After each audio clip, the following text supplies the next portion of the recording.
ఈ రోజు మన దగ్గర ఐఫోన్ 13 ఒకటి వచ్చింది. అది స్విమ్మింగ్ పూల్లో కస్టమర్ ఏం చేశారంటే ఫోటోలు తీశారు. ఆయన ఏమనుకున్నారంటే వాటర్ ప్రూఫ్ అనుకున్నారు. ఇది వాటర్ ప్రూఫ్ కాదు, ఐఫోన్ వాటర్ డస్ట్ ప్రూఫ్ అని ఉంటుంది. గూగుల్లో కూడా మీరు సెర్చ్ చేసుకోండి. ఇప్పుడు చూడండి, వెనకాల కెమెరా దగ్గర ఎట్లా వాటర్ వెళ్ళిపోయింది, ఫ్రంట్ దగ్గర ఎట్లా వాటర్ వెళ్ళిపోయింది, ఇంకా లోపల చూడండి భయంకరంగా వాటర్ వెళ్ళిపోయింది. దీనివల్ల బోర్డ్ అంతా డ్యామేజ్ అయిపోయింది, ఫేస్ ఐడి డ్యామేజ్ అయిపోయింది, కెమెరా డ్యామేజ్ అయిపోయింది. ఇది మనం లోపల ఎట్లా ఐడెంటిఫై చేయగలుగుతామంటే, లోపల మనకి ఇక్కడ ఒకటి వైట్ స్టిక్కర్ వస్తుంది. ఆ వైట్ స్టిక్కర్ మనకు రెడ్ అయిపోయింది అనుకోండి, ఇది వాటర్లో తడిచిపోయిందని, అంటే క్రోజింగ్ అయిపోయిందని మనం ఎట్లా ఐడెంటిఫై చేస్తాం. ఇప్పుడు దీనికి కూడా మనం రిపేర్ చేస్తాం. బట్ నేను ఒక ఇన్ఫర్మేషన్ కస్టమర్లకి ఏమి ఇవ్వాలనుకుంటున్నా అంటే, ఇది వాటర్ ప్రూఫ్ కాదు, మనకు వాటర్ డస్ట్ ప్రూఫ్. ఫస్ట్ గూగుల్లో మీరైనా సెర్చ్ చేసి చూడండి. ఇంకా మీరు కూడా ఐఫోన్కి కొద్దిగా వాటర్లో వేయబాకండి.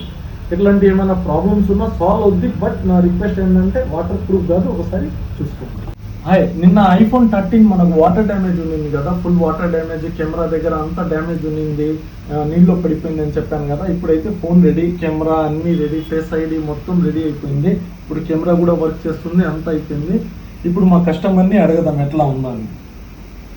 ఇదైతే నేను మొత్తం ఫోన్ పెన్సిల్ కొని వాటర్ ఫాల్స్లో పడిపోయింది. మొత్తం అంతా డ్యామేజ్ అయిపోయి ఇంకా అసలు ఫోన్ ఆన్ కాలేదు. మేమైతే ఇక్కడికి వచ్చాము, అఖిల్ మొబైల్స్ కన్సల్ట్ అయ్యాము.